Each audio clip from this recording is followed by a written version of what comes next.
Eu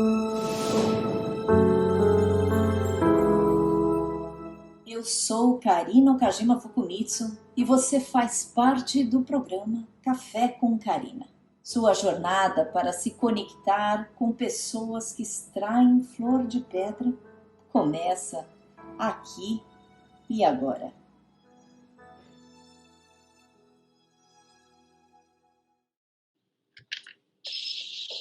Muito boa noite a todas as pessoas queridas que estão aqui nesse programa que é feito com muito carinho e com muito amor, Café com Karina. Primeiramente, eu quero agradecer a oportunidade de estar mais uma vez com vocês e com uma pessoa muito especial, Helena Rosa. A Helena é advogada, consultora de acessibilidade, escritora e mulher com deficiência visual. Atua nas áreas de direito digital, direitos da pessoa com deficiência e direitos da mulher. Ministra palestras sobre inclusão e desenvolvimento pessoal. Adora viajar, conversar, ler e escrever. Eu fui apresentada para a Helena pelo Andy, que ela um dia fez e gravou um podcast do Andy, e eu fiquei absolutamente encantada pela Helena. Foi aí que, a partir desse momento, eu resolvi e fiz o convite para a Helena. Na verdade, eu não fiz somente este convite, eu fiz um convite para que ela também participasse no corpo docente da pós-graduação em suicidologia. E hoje eu tenho o privilégio de ter a Helena não somente como professora da pós-graduação em suicidologia, como uma pessoa que a gente tem trocado algumas figurinhas, né, e construído e desenvolvido uma amizade. Então, Helena, muito, muito obrigada por aceitar este convite, que para mim é uma honra estar com você aqui agora. Eu que agradeço pelo convite, Karina, também estou muito feliz de poder estar aqui para a gente conversar, para a gente, né, fazer essa troca, e também pela pós-graduação, né, que para mim vai ser uma experiência bastante enriquecedora, e também fiquei muito feliz com o convite. Eu gostaria de agradecer tanto do podcast quanto da pós, e é isso, estamos aí para trocar, né? Helena, eu queria que você compartilhasse, por favor, um pouco da sua história, que fez com que eu me encantasse e quisesse realmente estreitar a amizade com você e te conhecer. Conta um pouquinho sobre você e de como é que você chegou nesta situação de você trabalhar com direitos da mulher, você também trabalhar com violência. Sim. Bom, eu tenho 31 anos hoje, né, para contextualizar. Sou cega há 21 anos, eu fiquei cega em 2001. E essa perda de visão, ela se deu justamente por causa de uma doença genética que eu tive. Então, não é algo que eu sabia que tinha quando eu nasci, né? E eu perdi a visão, assim, foi de uma forma muito repentina, né? Vale ressaltar que, assim, a minha família é uma família bastante disfuncional, então eu tenho... E quando eu falo disfuncional, eu tive vivência com violências, assim, desde muito cedo, assim. Eu via meu pai agredir os meus irmãos, agredir a minha mãe, eu própria e as minhas irmãs, né?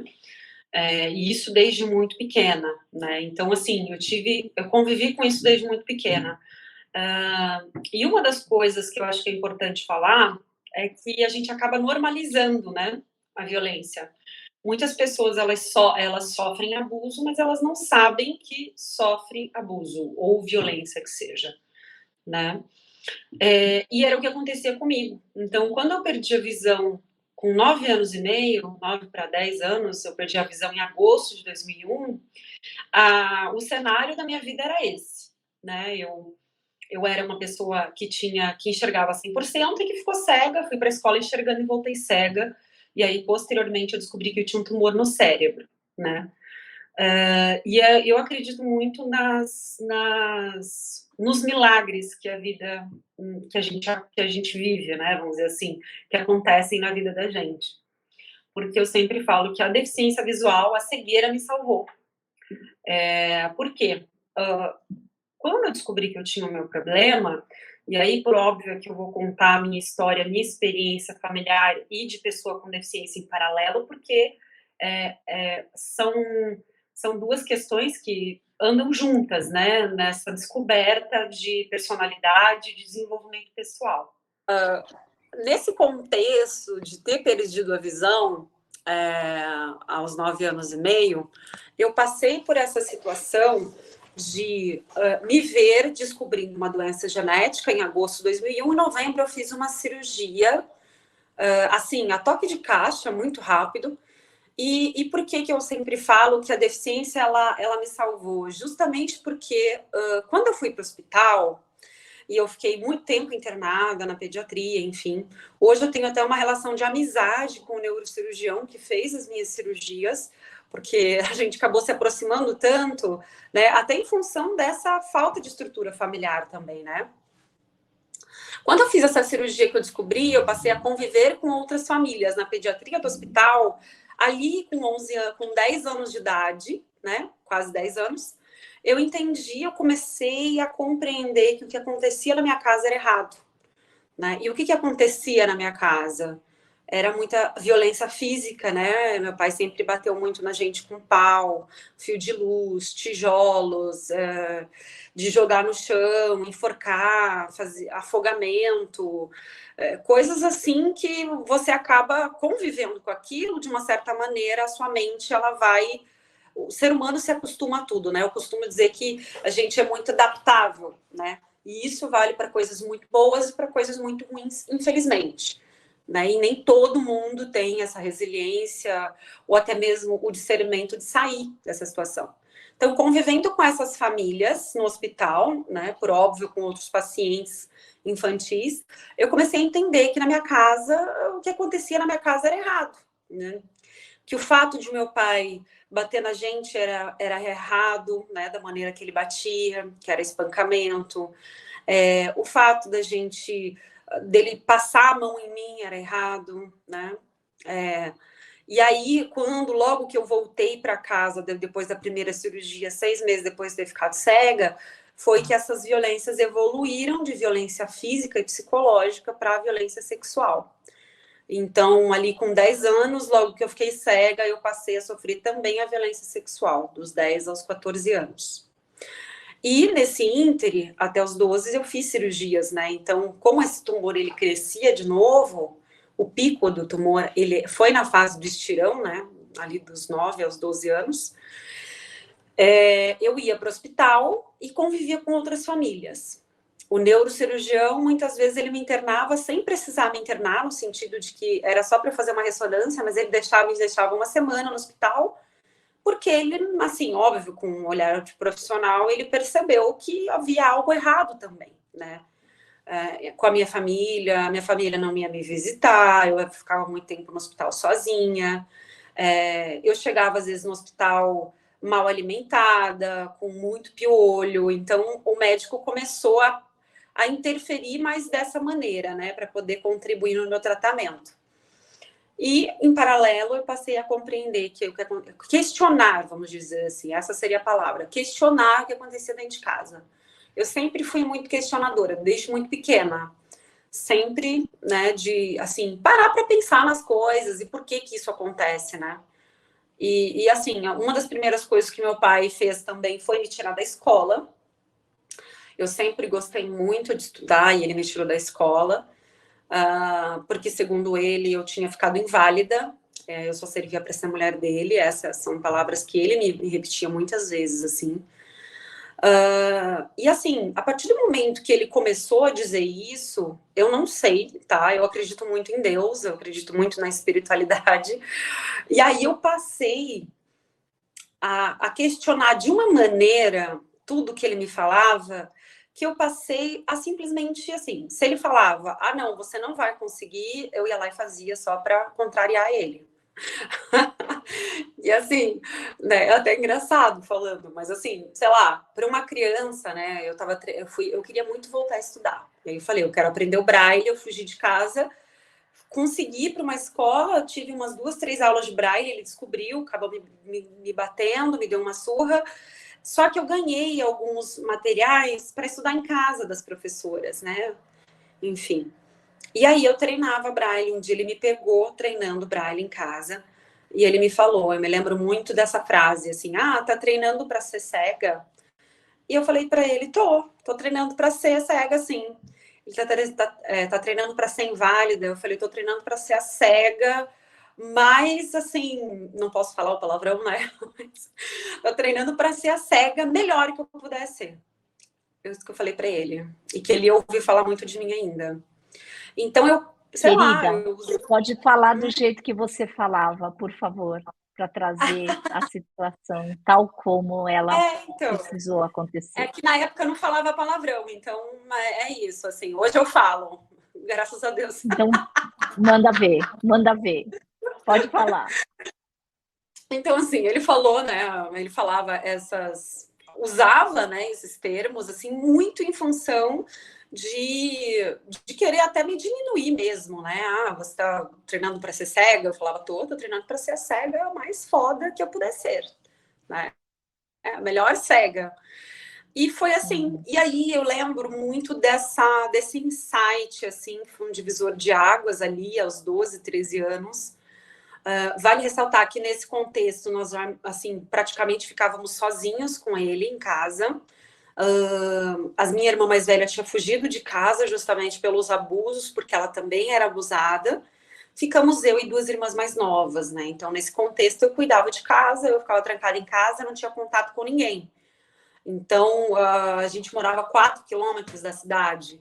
Então, assim, não dava para eu chegar para uma pessoa e dizer, olha, eu estou passando por isso, sabe? Eu tinha essa noção porque eu cresci vendo os meus irmãos tentando fugir de casa também. Então, quando ele falava essa questão de aprender o braille e não querer que eu estudasse, me deu um estalo, assim, que eu não sei até hoje. Eu acredito muito, como eu falei, na espiritualidade, e eu tive esse insight. Se ele não quer que eu estude, é exatamente isso que eu vou fazer. Se ele não quer que eu leia, é exatamente isso que eu vou fazer. Porque é isso que vai me tirar daqui. De algum jeito, é isso que vai me tirar daqui. Eu não sabia como, mas eu tive esse pensamento. E aí, tudo que ele falava, na minha cabeça, eu absorvia o contrário. Tudo que ele falava, eu absorvia o contrário. Todos os xingamentos, eu absorvia o contrário. Né? E o meu pensamento era justamente esse, assim, né? Não é possível que uma pessoa tão má saiba mais sobre mim do que eu mesma. Não é possível. Eu sou uma criança, mas também não sou uma pessoa alienada. Eu não sei o que eu quero para mim. Eu quero crescer, eu quero ser alguém. Eu pensava assim, né? Enfim, na minha ingenuidade ali de criança já, mas com toda a resiliência e sabedoria que uma criança tem, eu pensava dessa maneira. E isso foi, vivi esse período, né, ali dos 10 aos 14 anos, sofrendo todo tipo de abuso, né, violência sexual, psicológica, negligência também, enfim, e sempre muito isolada, né. Eu também morava numa cidade muito pequena, de 3 mil habitantes na época, e ele era uma pessoa, aquele famigerado cidadão de bem, de conduta ilibada, que não levanta nenhuma suspeita. Então, eu tinha a noção também que se um dia eu fizesse algum tipo de denúncia, teria que ser algo muito bem planejado, né? Imagina, com 13 anos eu já era, né, agente 007. Já pensava em todas essas, digamos, esses embrólios aí que poderiam surgir, né, de uma possível tentativa de fuga ou até mesmo de denúncia, né? E a palavra dele, por óbvio, um militar, uma pessoa religiosa numa cidade pequena, seria a minha palavra contra dele, né? Uma criança com deficiência, uma menina do interior contra a palavra de um homem, né? Com a conduta inquestionável para todos os efeitos, né? E eu tinha essa noção já, com 12, 13 anos. Então, assim, para contextualizar, com 14 anos, ele deu uma surra muito forte nas minhas irmãs. E aí, a partir daí, eu pensei, né, quando ele deu quando eu falo surra, não é surra de uma palmadinha, né, eu tô falando aqui de violência física mesmo, de lesão corporal, de corte, de sangue, de coisas muito ruins. Tô falando de violência concreta, né, vamos dizer assim, né, existem vários tipos de violência, mas nesse caso em si foi uma violência física muito severa. Eu sempre costumo digamos, dar características violências, porque ele praticava vários tipos de violência e as pessoas normalmente não sabem que existe vários tipos de violência, né? Então, nesse caso, ele espancou elas e elas ficaram com muitas marcas, assim, cortadas de fios de luz. Elas tinham 12 anos. E eu lembro que eu falei para minha irmã, uma delas, porque o que acontece? Naquele momento, aos 14 anos, né, e aí a gente está falando que já se passaram 4 anos, ele começou a abusar de uma delas, né, sexualmente. E ele falava muito assim, se você não me ajudar, ele usava esse termo, se você não me ajudar, eu vou ter que falar com as gêmeas, eu vou ter que falar com uma delas. E mexia muito comigo isso, né, eu acho que tem muito também eu achava que eu tinha que fazer alguma coisa, eu já tinha esse senso de responsabilidade que a minha irmã não teve, né? Porque ela acabou indo embora, minha irmã mais velha, e a gente ficou, as 3 para trás. Não que ela não tenha tentado também, e eu também entendo hoje, né? Enfim, mas nem todos conseguem se livrar desse ciclo de violência também, né? E com 14 anos, ele começou a abusar da minha irmã mais nova, de uma delas. Isso mexeu muito comigo ali. E eu comecei a pedir a Deus mesmo uma oportunidade, que Deus me desse uma oportunidade só, para que eu conseguisse denunciá-lo de alguma maneira, mas que fosse de um jeito que nós conseguíssemos sair dali, né? Enfim. Nessa surra que ele deu nas minhas irmãs em abril de 2006, eu estava com 14 anos, tinha acabado de completar 14 anos, eu lembro que eu conversei com uma das minhas irmãs. Eu falei, olha, a gente vai... vocês vão para a escola na segunda-feira, eu lembro que era acho que o sexta ou sábado. A gente ainda foi para a igreja nesse fim de semana, toda coberta, porque era sempre assim, com saia muito comprida, roupa muito comprida, então nunca ninguém viu nada. Às vezes eu ia para a igreja com marca de chupão no pescoço, e assim, nunca ninguém viu nada, porque ele sempre obrigava a gente a cobrir o máximo do corpo, né?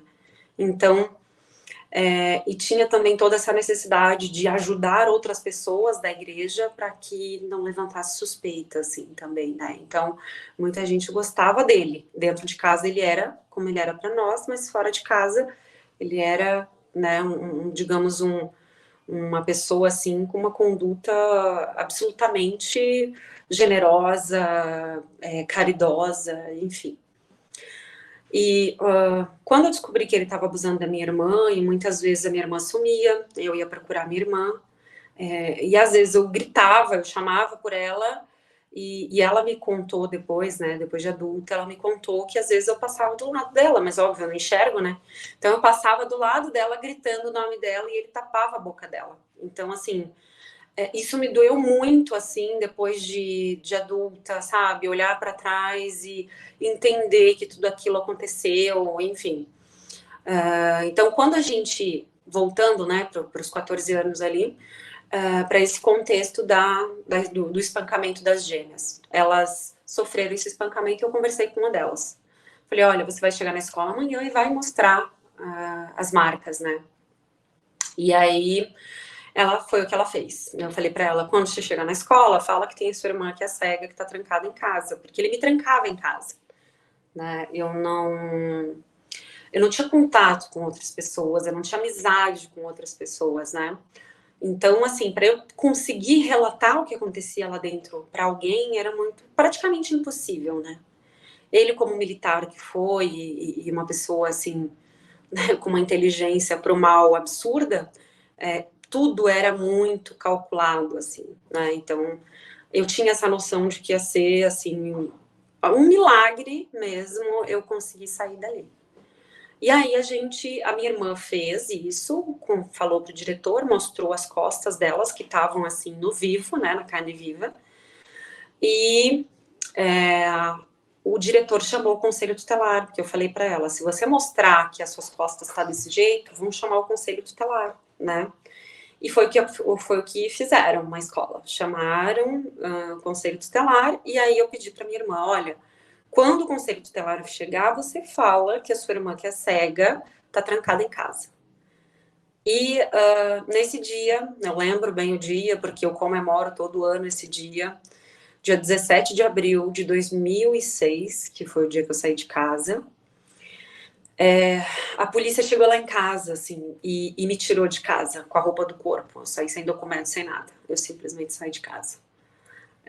A minha mãe era muito doente, sempre foi, ainda é, né? Sempre teve depressão, problemas de saúde muito sérios. Então, assim, era praticamente ali uma figura nula em todo esse cenário de violência, né?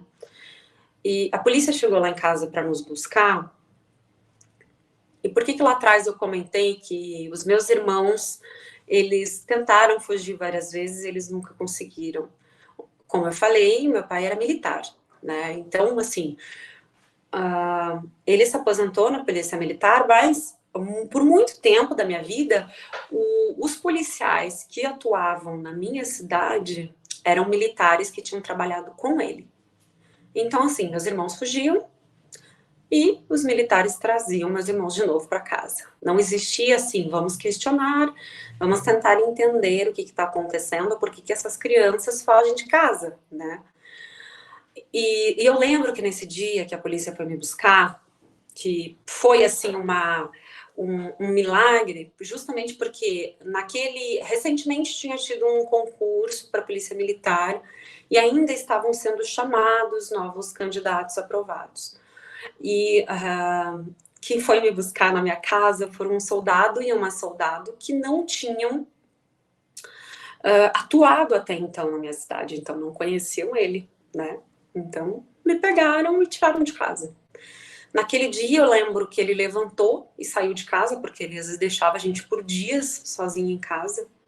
Eu lembro que uma vez tentando cozinhar, imagina uma criança tentando cozinhar num fogão a lenha, que não tinha gás também, que às vezes faltava as coisas, ele não estava em casa. E às vezes eu tentava cozinhar, nesse dia eu fui tentar cozinhar um dia e queimei meu cabelo, porque eu fui soprar o fogo e queimou o cabelo. Porque a gente tinha que se virar, não tinha o que fazer, né? Não tinha outro remédio. Nesse dia que eu saí de casa, os policiais me tiraram de casa e ele não estava lá. Porque eu lembro que eu orei muito. Fazia 6 meses que eu orava todos os dias. Eu pedia muito, assim, para que Deus me trouxesse essa oportunidade, que eu tivesse discernimento para entender quando chegasse o momento, né? Enfim, tomar alguma atitude. E aí foi o que aconteceu. A gente foi para o orfanato nesse dia, 17 de abril, e eu morei lá por 7 anos, até os 20 anos de idade. As minhas irmãs ficaram um pouco lá, depois foram para outro orfanato, depois saíram, né? A gente não ficou muito tempo juntas lá.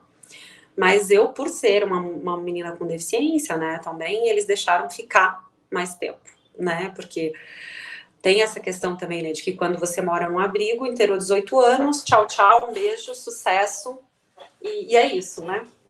E eu, por ter deficiência, eles acabaram sendo um pouco mais assim, complacentes, né? Eles foram um pouco mais a menos e deixaram eu ficar um pouco mais justamente pela deficiência, né? A dona do orfanato acabou deixando eu ficar. E lá eu fiquei, então, até os 20 anos, até uns anos atrás, né? Quando a gente pensa em termos de tempo, não faz muito tempo, né?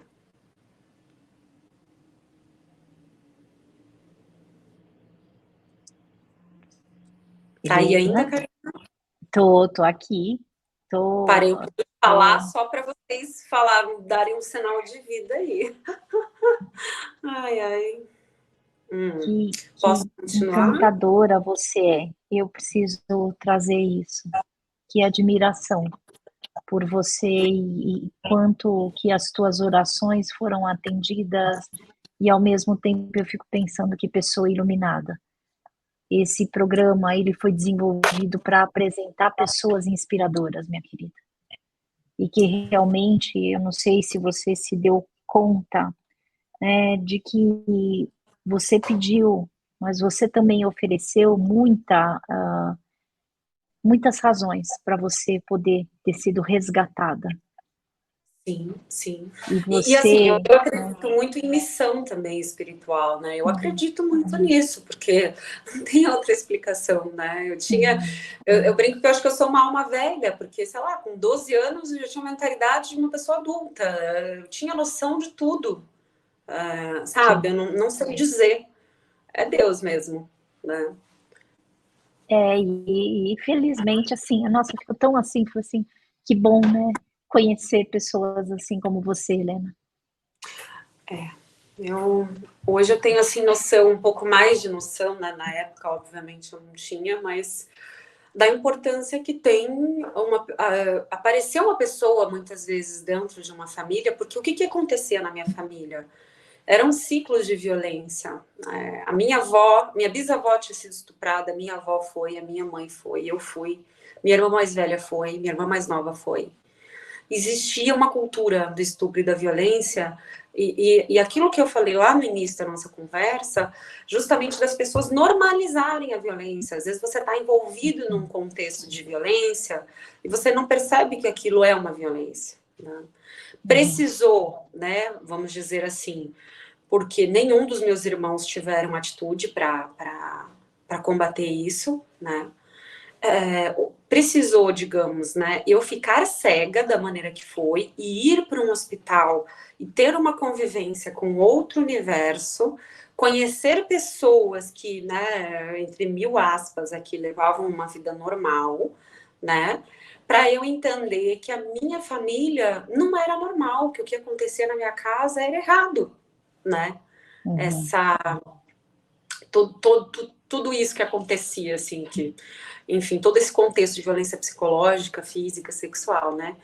E assim, quando eu fui para o orfanato, eu cheguei muito mal no orfanato, assim. Depois de adulta, que eu fui descobrir que eu tive transtorno, não, tenho, né? Mas hoje, obviamente, aí eu posso dizer que 99% curada, vamos dizer assim. Eu tive transtorno de estresse pós-traumático, e nessa época muito severo, assim, aos 15 anos.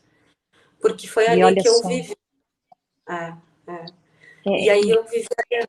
Pode falar, desculpa, tá dando delay, por isso que eu te corto, Karina.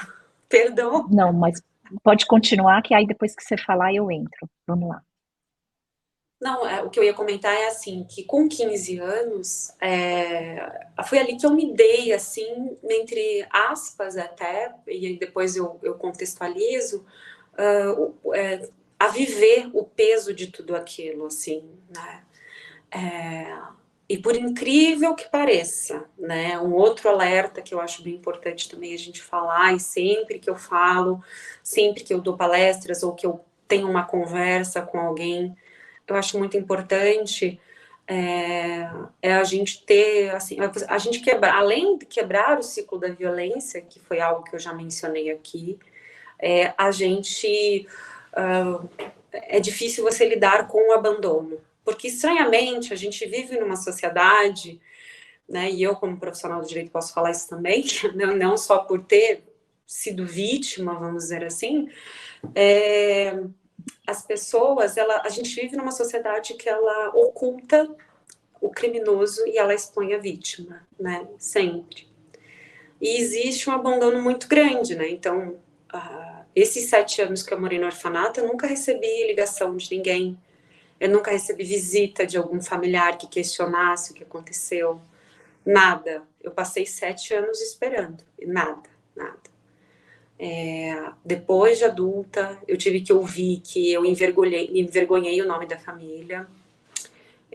Então, assim, existe uma cultura de, não, esse tipo de crime a gente precisa esconder, pedofilia a gente precisa, sabe, a gente precisa esconder, a gente tem uma cultura de proteger os criminosos e, cara, é uma consciência coletiva isso, assim, até de uma certa maneira, né?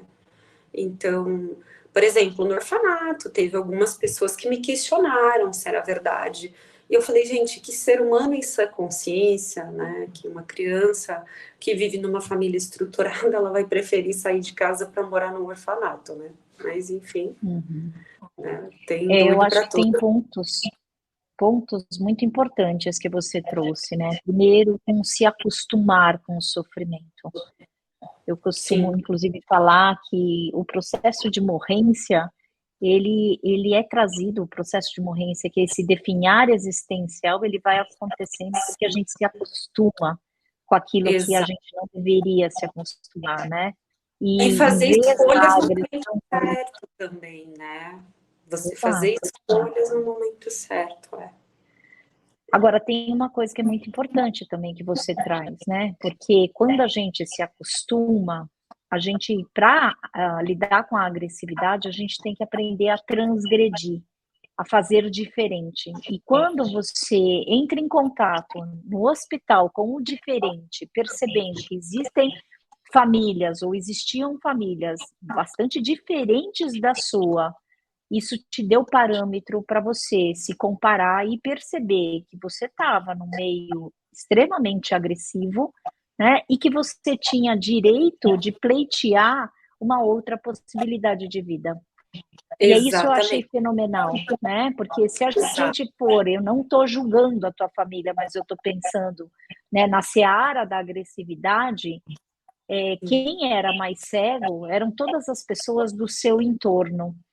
A tua Exatamente. história me faz me lembrar muito de ensaios de uma cegueira do Saramago, que assim, Sim, você é a pessoa mais lúcida, né? sim. Perto de uma tragédia que poderia ser vista como uma tragédia, você poderia esmorecer, e não por acaso, acho que você tem várias razões, né, suficientes para ter lidado com um transtorno pós-traumático. E a gente sabe, né, Helena, que a gente tem três direções para o transtorno pós-traumático. Ou a gente foge, ou a gente paralisa, ou a gente enfrenta. Você é uma pessoa que enfrentou e encontrou estratégias, né, para você ter um outro estilo de vida. Porque hoje é a coisa mais linda, né? Você se tornou advogada. Você, né, ajuda as pessoas a lidarem com os próprios direitos. Isso é Sim. realmente muito bonito. Né? Eu E queria que assim, você me contasse como é que foi essa história de você, né, escolher o direito como profissão. então, e quando eu cheguei no orfanato, né, justamente onde eu parei, quando eu cheguei no orfanato, eu passei a ajudar a cuidar das outras crianças, né? Como não tinha muitos funcionários, déficit de funcionários, né? Enfim, isso naquela época era muito comum, assim, enfim. Então eu tinha que cuidar dos pequenos. E eu lembro que às vezes chegava criança que tinha sido estuprada, queimada de cigarro, enfim. E eu lembro que eu pensava, nossa, eu tive maneiras de sair dessa situação. Essas crianças dependeram de um terceiro, né? Então esse também esse olhar para o outro, né? Porque às vezes a gente fica tão, digamos, chafurdado na própria desgraça, vamos falar, né? Falando de um jeito bem chulo, que a gente não olha, né, para o outro também, né? Eu acho que esse olhar para o outro e poder repartir um pouco do que eu nunca tinha recebido, dar o que eu não tinha para outras crianças também, me ajudaram muito, assim. Os livros também me ajudaram bastante. Então, foi um processo de transformação pessoal ali, né? O meu caráter, ele começou a se moldar ali, né? Em termos de valores, eu posso dizer. Então, ler muito, sempre li muito e sempre usei os livros como parceiros, assim, né?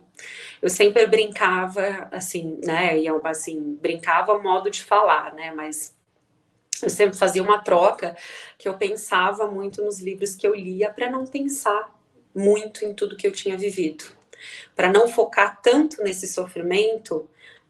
Eu cuidava das crianças e estudava. Então, assim que eu cheguei no orfanato, eu já comecei a estudar. E foi ali, comecei a ter contato também com muitos juristas, né, que iam no orfanato. Eu fui atleta na adolescência também. Fui campeã brasileira e vice-campeã brasileira de atletismo. E aí eu precisava dos alvarás do juizado de menores, né, por óbvio. E aí, nessa de pegar os alvarás, o juiz ainda brincava comigo. Ele falava, eu vou te dar o alvará, mas tem que trazer medalha para mim. Então, eu encarava isso como uma missão também, sabe? Muito bonitinho, né? E aí, ia competir, viajei bastante correndo, representando a minha cidade lá, Campo Largo, né, no Paraná. E trouxe muitas medalhas. Nunca fui numa competição e não trouxe medalhas. O esporte também tem essa função de te mostrar aonde é o seu limite, e que na verdade não existe limite, que você sempre pode ir um pouco além, a gente sempre pode melhorar o tempo na corrida. Na vida é assim também, a gente sempre pode melhorar. E aí, isso foi o que eu trouxe para mim. Então, comecei a ler muito Harry Potter, né, que é uma série que eu adoro, amo de paixão. Eu comecei a ler ali os livros, sabe, mergulhar mesmo. Tanto que eu levava, assim, pilhas e pilhas de livro nas férias, porque na época não tinha livro digital, era tudo em braille, né, há 15 anos atrás. Então, assim, o braille é muito volumoso. Então, chegava o último dia de aula, eu levava um caminhão de livro para casa. E a tia Berna, que era mãe social e assistente social do orfanato, falava: gente, uma hora eu não vou conseguir trazer você para casa, porque você traz tanto livro que só cabe nós duas aqui. Então, assim, sempre foi assim. E foi assim, ali eu comecei a pensar nessa questão de direitos e falei, cara, eu acho que é isso que eu quero fazer, né? E, óbvio, comecei a estudar bastante, como eu disse, sempre fui boa aluna, só que assim, não tinha condições nenhuma, né? Depois disso saí do orfanato, fui morar sozinha, né? Consegui um emprego no banco, né? Sendo um pouco mais sucinta, comecei a trabalhar no HSBC e foi ali que comecei a estudar. Não tinha dinheiro para cursinho, então pegava material do YouTube, apostilas, assim, não tinha dinheiro para pagar faculdade, né? Para pagar cursinho.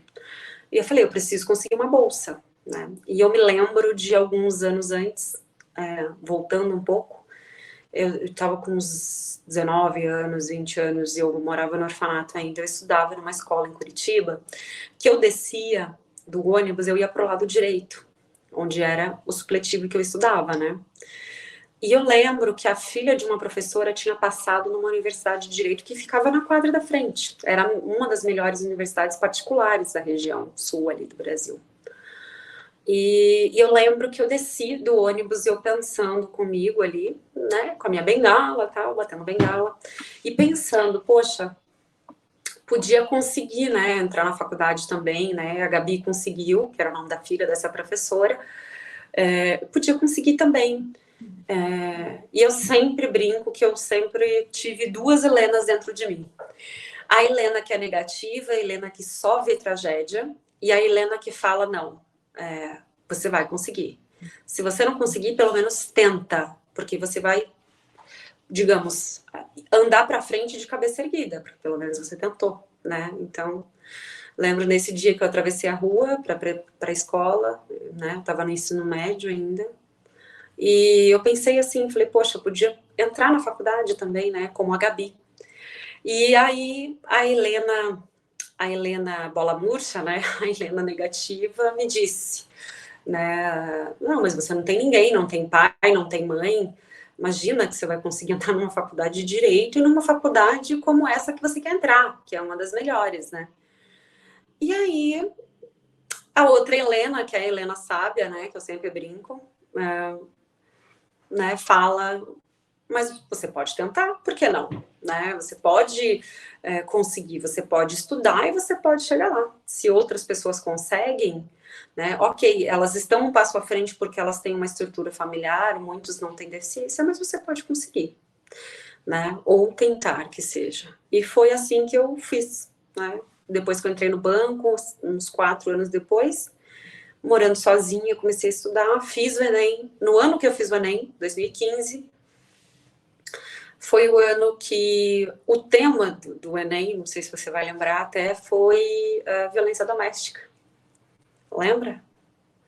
Deu bastante polêmica, enfim. Sim.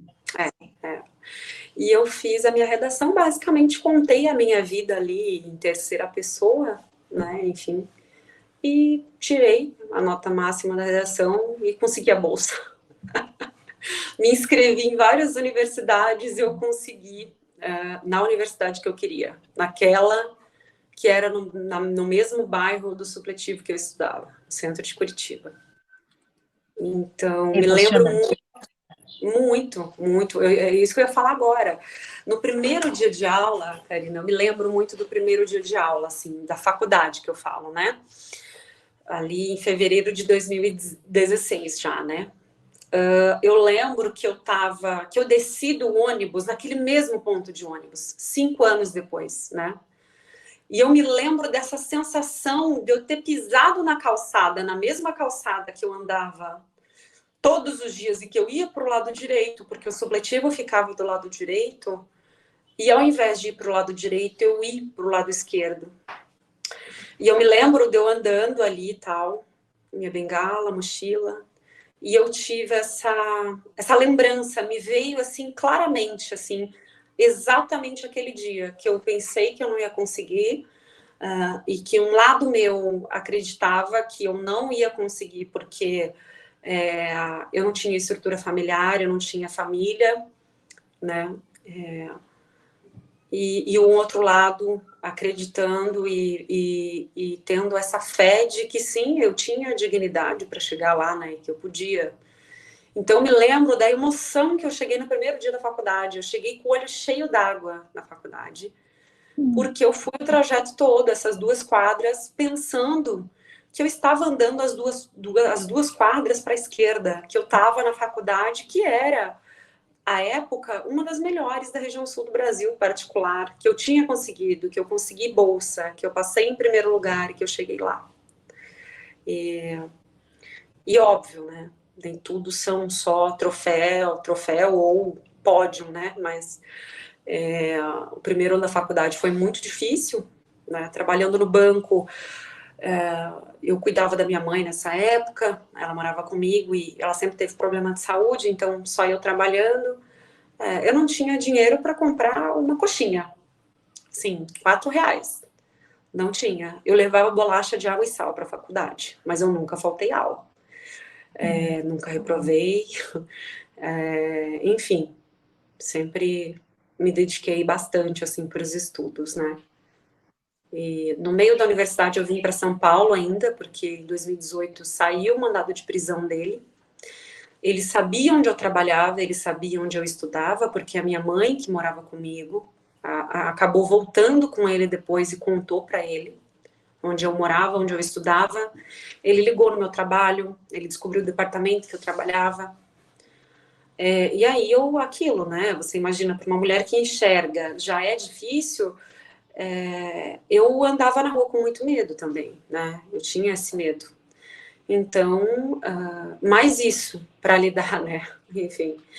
E assim, sempre falei, mas eu nunca aceitei baixar a cabeça, sabe? Essa coisa de você aceitar, porque às vezes a gente aceita muito como verdade o que o outro pensa, né?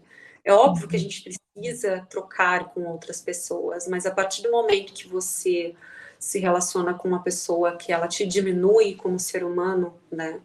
Ou que você precisa se diminuir para caber na vida dela, tem alguma coisa errada, né? Enfim, eu sempre pensei assim. Então. Ainda mais sendo pai, né? Ainda mais sendo pai e mãe, né? O que se espera é que você teria uma proteção, né? Mas não tive, muito pelo contrário. E assim, eu lembro que em 2018 eu fiquei muito mal também, né? Eu já estava no terceiro ano da faculdade, eu já estava trabalhando no banco, fazia uns 5 anos, enfim, estava com 26 para 27 anos, e tive essa questão de sair o mandado de prisão dele e ninguém encontrá-lo, né? Na época eu namorava com meu marido, que hoje é meu marido, né? E ele falou, amor, vem para São Paulo, passa um tempo aqui, porque ele é daqui, né? E aí eu vim para São Paulo, mas muito mal, porque eu tive que abandonar tudo que eu tinha conquistado, né? A minha casa, as minhas coisas, a faculdade que eu tinha lutado tanto para conseguir. Transferi o banco para São Paulo, tranquei a faculdade, fiquei muito mal. e transferi a faculdade também depois de um tempo. Fiquei uns 6 meses fora da faculdade. Em 2019, voltei para a faculdade, assim, alguns meses depois, que eu também não quis ficar muito tempo fora, né, enfim, da faculdade. Terminei a faculdade no meio da pandemia em 2021. Em 2021 mesmo, fiz a OAB antes de terminar a faculdade, eu já tinha passado na OAB e estamos aí. E quando eu ouvi o teu podcast com o Andy, você estava Tava no último tirando, ano. né? Tava no último ano, Tava tava no em último julho. ano. Não tinha terminado Incrível. ainda, tava ali em fase de... Eu tinha entregado meu TCC, já tinha feito a defesa, tava ali me preparando para fazer o exame de ordem que eu fiz em outubro. E tive um problema com a banca também, porque o meu marido que brinca, né? Que tudo na minha vida tem uma história. Eu fui fazer o OAB, enfim, eu tive um problema com a banca, aí tive que brigar com a banca, porque eles não queriam reconhecer me tiraram antes do horário de prova da sala, entendeu? E aí eu fui brigar com a banca para eles reconhecerem o que eu tinha preenchido no cartão resposta. Ih, minha filha. Aí Uau. fiz a segunda fase, passei na força do ódio, assim. Mas você sabe que eu acho que o teu marido, lógico, conhece mais você do que eu, mas eu fico com a impressão que é para realmente você fazer valer todos os teus direitos. Então, Exato. assim, você se tornou, né, uma pessoa fodástica, né? Porque cá entre nós, Helena, né? Eu acho que as coisas nunca foram fáceis para você Não, e você não. faz valer até o último momento, inclusive lidando com essas adversidades, podendo comprovar sobre os teus direitos. E eu acho que isso é lindo, porque É, ninguém mais te cala, ninguém mais, né? E eu acho que você criou uma certa firmeza existencial que ninguém te coloca no lugar de inválida, então, né? eu tive Inválidos são muitas outras pessoas que não conseguem enxergar o mesmo. sofrimento que provocam nos outros, né? Então, uma questão que é bem importante falar é que em 2020, no meio da pandemia, ele foi solto daí, né? Hoje ele está solto, né? Inclusive, nosso sistema judiciário, infelizmente, também tem digamos, um viés mais protetivo, né? Com alguns tipos de, enfim, de criminosos, que é espantoso até. E a gente, o que acontece? Ele foi solto em 2020 e eu fui botar a boca no trombone, né? A gente deu entrevistas para alguns canais de televisão falando, né, sobre o que tinha acontecido e que ele estava foragido, né? Porque ele tinha desaparecido. E aí eu recebo a seguinte mensagem de uma tia, né, da minha família, que sempre, né, me apoiou tanto, né, sendo aqui 1000 vezes irônica, né, enfim. E ainda bem que eu posso rir disso hoje, né, também. Mas essa tia mandou um recado dizendo que não confiava em nós, né, em mim, nas minhas irmãs, sobretudo em mim, por ter denunciado, né, e que a gente estava sujando o nome da família. Eu escrevi um e-mail gigantesco, né, para ela. Eu falei, olha, a senhora não tem direito de falar nada, né, porque eu não abusei de ninguém, eu não agredi ninguém, muito pelo contrário. Nós, né, eu e os meus irmãos, a gente suportou todo tipo de violência, né, e a gente conseguiu tudo, eu consegui na minha vida, muita coisa sem a sua ajuda, né, então precisa rever, né, esses valores, né, tão deturpados, vamos dizer assim, né, então, e o que me espanta, que até hoje eu não consigo, assim, entender, é que nunca ninguém perguntou como foi, o que aconteceu, que foi aquilo que eu falei lá no início da nossa conversa, que é dessa protetividade, dessa indulgência com esse tipo de crime, né? Existe aí pesquisas... Silenciamento, né? Exato, né? E muitas vezes as próprias mulheres da família, né, encobrem, assim, por mais surpreso que possa parecer para quem nunca viveu, Sim, o crime de pedofilia, ele acontece muito dentro das famílias, né? Na maioria das vezes é alguém que é muito próximo da criança, seja menino ou menina, né? E na maioria das vezes os crimes são encobertos também, né? Que foi o que aconteceu comigo. E assim, é um silenciamento tão forte que teve pessoas da minha família que foram descobrir o que aconteceu agora, depois de adulta, em 2020, que vieram me procurar porque viram a reportagem. Então, porque as pessoas que sabiam encobriram muito bem, entendeu? Então, enfim, algo que eu gosto muito de falar também nessa questão da leitura, uma época eu li muito sobre Segunda Guerra Mundial, né? E uma das características do nazismo também, né, ou dos nazistas, em relação aos judeus ou às minorias naquele período, era justamente a fazer com que eles se acostumassem com a violência, que foi algo que eu já mencionei, mas se acostumar da seguinte forma, né? Você fazer a pessoa perder a própria identidade. Então, às vezes, a pessoa ela está num ciclo de violência, um ciclo vicioso, que ela não percebe que ela já perdeu a própria identidade, ela já nem sabe mais quem é. Então, algo que eu não sei como eu disse, que é Deus, né? Ali, aos 13 anos de idade, eu já tinha noção de que eu precisava saber quem eu era para eu me agarrar nessa pessoa que eu sabia que eu era, para que eu não perdesse a minha identidade, para que ele não tivesse armas para as quais eu não tivesse defesa, vamos dizer assim, né?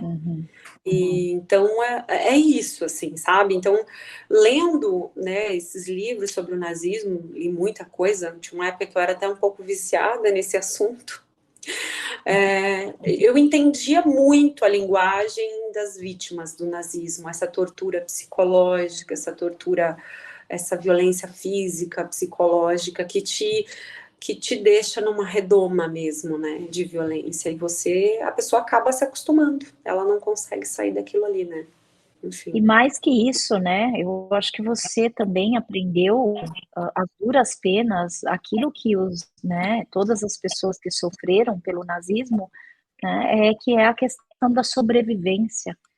Você é uma Exato. sobrevivente, né, assim como e eu acho que você aprendeu e fala de uma certa elegância, com uma certa elegância, de uma maneira da gente aprender a sobreviver, não se silenciando, não ocultando os nossos direitos, não permitindo que o agressor possa voltar na nossa vida para atordoar e para causar mais uma ferida e aumentar a ferida que já foi instalada, né? Então, acho que é muito importante isso que você traz, né, como uma aprendizagem para que a gente não se silencie nas agressividades e nas agressões, né? Sim, e assim, Eu queria que você, pode falar, Karina. eu queria que você contasse um pouquinho como é que a gente pode definir, Helena, o agressor e o agredido? Olha, E para que a gente pudesse oferecer palavras de esperança, principalmente para a pessoa que vive e que se acostumou e que tem muito medo, né, de ser agredido novamente pelo agressor. Então, na verdade, são bom, duas perguntas, né? não, não Define tem hoje, problema. como advogada e como pessoa, né, o significado de um agressor e um agredido. Sim. Bom, eu creio que, assim, quando a gente fala de Maria da Penha, né, e aí, no meu caso, não foi a Maria da Penha, foi o Estatuto da Criança e do Adolescente, né, mas quando a gente fala de violência contra a mulher, existem, na Lei Maria da Penha, violência psicológica, violência física, sexual e a violência patrimonial, que muitas pessoas não lembram que existem, né? O que é a violência psicológica, por exemplo? É isso que eu estava comentando aqui há pouco aí, né, falando sobre justamente a pessoa, ela te acuar com palavras, com ofensas, com ameaças. Isso é violência psicológica, né? Violência física, né, por óbvio, a gente sabe qual é, a violência sexual também, né? Vale também ressaltar que para ser violência sexual não precisa haver, digamos, penetração efetivamente, né? E a violência patrimonial, que eu creio que é, assim, uma das mais importantes da gente falar, é o quê? O que acontece, por exemplo, com muitas mulheres com deficiência, né, do agressor, ele pegar o cartão da mulher, às vezes essa mulher recebe um benefício, ou mesmo uma aposentadoria, e óbvio, aqui eu tô falando como mulher com deficiência, porque é a minha vivência, mas a gente também pode falar para outras mulheres, né, mulheres que não têm deficiência. Se essa pessoa faz isso, se ela pega o seu cartão, se ela usa o seu dinheiro, se ela te tolhe de alguma maneira financeiramente, inclusive proibindo de trabalhar, isso é violência patrimonial. Então é importante que a gente tenha a noção do que são essas violências e como lidar com elas, né? O que a gente sempre fala numa rede de apoio, ou até mesmo em conversas sobre esse assunto, é você procurar, a primeira coisa, ajuda psicológica. Né? Não precisa necessariamente falar para essa pessoa, né, para o agressor, né? Você pode procurar uma ajuda psicológica, todas as cidades, elas têm apoio psicológico, pelo menos em grande parte do Brasil, a gente tem apoio psicológico, tem grupos, né? Tem grupos no Facebook também que falam sobre apoio de violência, procurar maneiras de resolver isso, né? Porque às vezes a pessoa ela tá tão perdida também que ela não consegue encontrar maneiras, né? E eu costumo dizer que a vítima não tem cara e nem o agressor tem cara, né? Porque às vezes nós, né? Eu, por exemplo, uma mulher que já sofri violência, uma criança que foi abusada, eu tenho um olhar diferenciado, né? Eu consigo identificar essas pessoas. E agressor também. Mas, às vezes, tem gente que nunca viveu uma situação assim, então ela não tem essa noção. Mas a pessoa que está vivendo ali como vítima, o importante, né, eu acho que você se reconhecer como vítima e que uma pessoa está fazendo algo contigo que não é digno, ela não te respeita como ser humano, e você se reconhecer como vítima e procurar ajuda é o primeiro passo, né? O agressor, eu costumo dizer que agressor não tem cara, né? O agressor, ele pode, assim, eu sempre costumo falar que o meu pai, ele era uma pessoa incrível para muitas pessoas. Ele, nossa, como eu falei, ele tinha uma conduta ilibada, ele tinha, né? Digamos assim, socialmente, ele tinha a atitude de uma pessoa que tem a conduta inquestionável. Então, o agressor, ele tem cara e características muitas vezes, e podem ser muitas, mas esse tipo de crime normalmente não tem cara, não tem características. Eu acho que é mais assim, mais a vítima mesmo, né, que precisa entender que aquilo tá errado, que aquilo não tá certo, e reagir, sabe?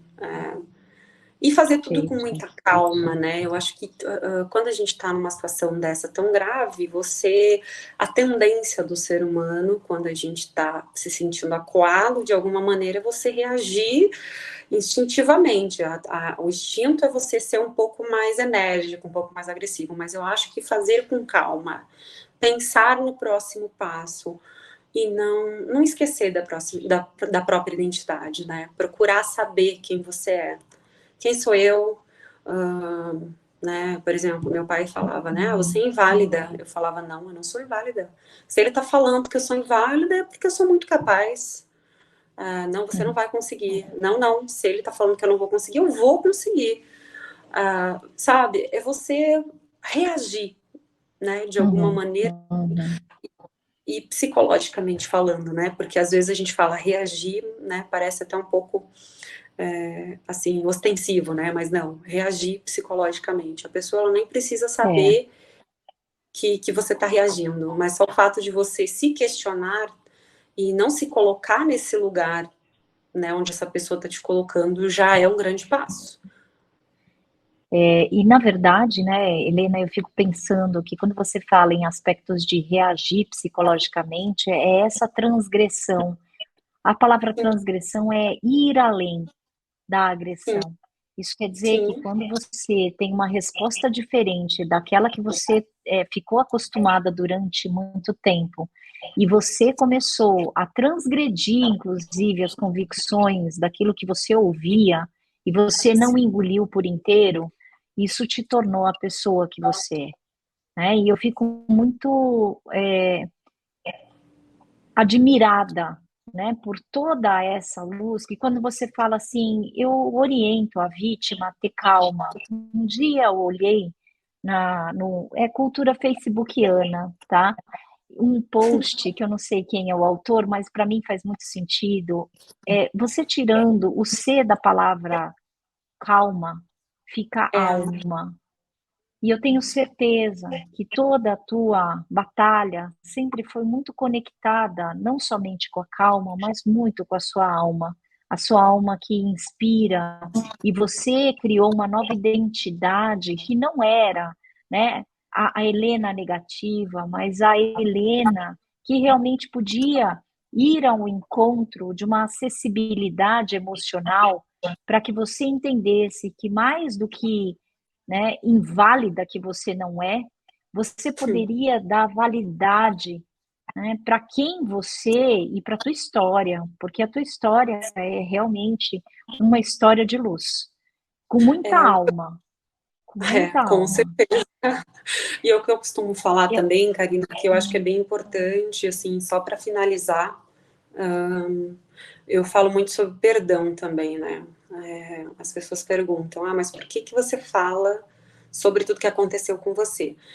Primeiro que, assim, eu acho que a gente precisa falar sobre, porque, como eu falei, é um crime recorrente, é algo que acontece, infelizmente, assim, de forma reiterada nas famílias, e a gente precisa sempre falar, né? Então, assim, o perdão, as pessoas confundem muito perdão com complacência, com indulgência, né? Eu perdoei o meu agressor, né? Então eu preciso conviver com ele, né? Ou eu preciso, sei lá, né? Eu preciso cuidar dessa pessoa, ou estar perto dela, né? Imagina, né? Uma pessoa que fez o que meu pai fez comigo, por exemplo. Mas o perdão, ele é uma liberação de energia. Ele é muito mais para você, no caso, para mim, foi, do que para ele. Eu perfeito. tinha essa noção já aos 17, 18 anos, de que eu precisaria liberar, que eu precisaria fazer, porque eu sentia muita raiva. Muita raiva, assim, de não dormir direito, de não comer direito. E eu lembro que eu tive esses pensamentos. Eu pensava, gente, como que eu posso me livrar desse sentimento tão ruim e que me deixa tão mal, né? E eu passei a liberar o perdão, né? Um dia ele me ligou mais tarde, uns 10 anos depois, e falou: você podia você tem raiva de mim? Eu falei: não, raiva é uma palavra muito forte, eu acho que você é digno de pena. Fazer tudo que você fez com a sua família, você é digno de pena. Eu não tenho raiva, mas eu acho que você é uma pessoa que vai ter uma existência muito difícil. Não, se não for nessa, na próxima, porque, né, a gente recebe tudo aquilo que a gente dá. Então, eu trabalhei o perdão muito cedo. Então, eu sempre costumo dizer que a minha vida ela andou para frente, assim, né, depois disso, sabe? Parece que as coisas desenrolaram. Né, e as pessoas confundem muito o perdão com você ser indulgente, com você concordar com o que a pessoa fez. Muito pelo E com contrário. esquecimento, né? Na verdade, É, perdão não significa esquecer, né, o que te aconteceu. É você exatamente. liberar, como você disse, energia, né? Sim. Me fale uma coisa, Helena. Fale pra gente o significado da vida. Ai, significado da vida. Bom, para mim significa tanta coisa. Eu acho que viver uma vida bem vivida, né? Eu não posso dizer o significado da palavra vida, mas eu posso dizer o que significa para mim. É a gente colecionar mais alegrias do que arrependimentos. Né? Hoje eu tenho muito mais a agradecer do que para pedir. Né? Se hoje alguém perguntasse, Helena vai morrer amanhã, eu morreria em paz, né? Porque eu fiz tudo aquilo que eu tinha que fazer, eu lutei pelo que eu acreditava que era certo e eu perdoei, sabe? Eu me libertei. Então hoje eu acho que eu acumulo muito mais alegrias do que arrependimentos e só tenho a agradecer, assim, para Deus, sabe? Eu não tenho nada para pedir, mas para agradecer. Olha, Helena, eu estou bastante emocionada e agradecida pela lição de vida que você é. Gratidão por você existir e por trazer tanta valorização para a vida. Que você continue no seu caminho, na sua missão, que é de Amém. luz, é de alma conectada, e que você possa, inclusive, auxiliar muitas pessoas na sua vocação do direito, que você possa oferecer o não silenciamento, a palavra, o acolhimento e a possibilidade de cada ser humano poder viver de um jeito digno os seus próprios direitos existenciais. Gratidão, gratidão enorme. Gratidão também a vocês que nos ouviram e que nos acompanharam nesse programa Café com Karina. Um beijo para todos. Um beijo, minha querida Helena. Gratidão. Muito obrigada.